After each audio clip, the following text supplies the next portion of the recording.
సినిమాలో రేట్లు పెంచిన సంగతి నాకు తెలియదు, ఆ జీవో ఫైలే చూడలేదు, నా దగ్గరికి రాలేదు అని చెప్పి బహిరంగంగా మాట్లాడిండు. ఏం జరుగుతుంది రాష్ట్రంలో? ఒక్కడు ఇప్పటి వరకు ఇచ్చిన 6 గ్యారెంటీల మీద మాట్లాడినవాడు లేడు, 420 హామీల గురించి పట్టించుకున్నవాడు లేడు. ఎంతో ఆశగా ఎదురు చూసిండ్రు యువకులు, మాకు 1,00,000 ఉద్యోగాలు 2,00,000 ఉద్యోగాలు ఏడాది ఇస్తానన్నాడు, జాబ్ క్యాలెండర్ అన్నాడు అని చెప్పి పాపం పోయింది. 2,000 పెన్షన్ 4,000 చేస్తానంటే మేము ఓటేసినాం కదా అని చెప్పి పాపం మా ఒంటరి మహిళా సోదరిమణులు, మా అవతాతలు ఇద్దరికి ఇస్తానన్నాడు కదా మా ఇంట్లో అని పాపం, మా వికలాంగ సోదరులు 6,000 ఇస్తానన్నారు కదా అని ఎదురు చూసిండ్రు. పాపం రైతు సోదరుల ఆశకైతే పాపం ఆకాశానికి ఎదురు చూసినట్టుంది. వెనకటి వర్షాల కొరకు 15,000 ఇస్తానని, బోనస్ ఇస్తానని, 2,00,000 ఇస్తానని అన్నీ పోయినాయి. ఆఖరికి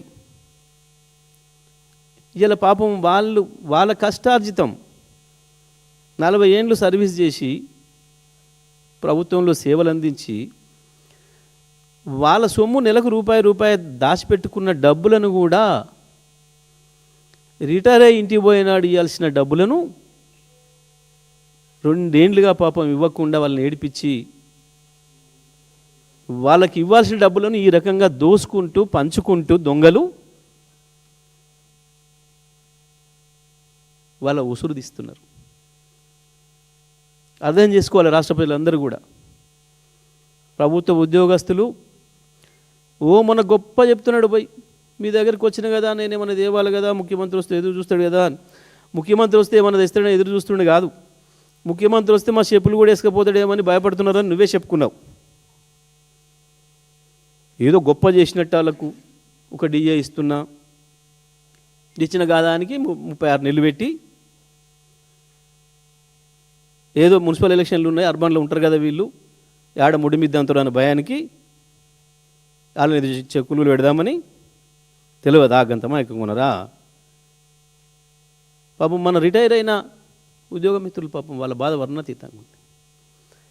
గాలకి ఇస్తానికి పైసలు లేవు, కానీ మీరు దోసుకోవడానికి 100,000 కోట్లు ఈ రకంగా మీ పంచాయతీలే బయట పెడుతున్నాయి మీ దొంగతనాలన్నీ.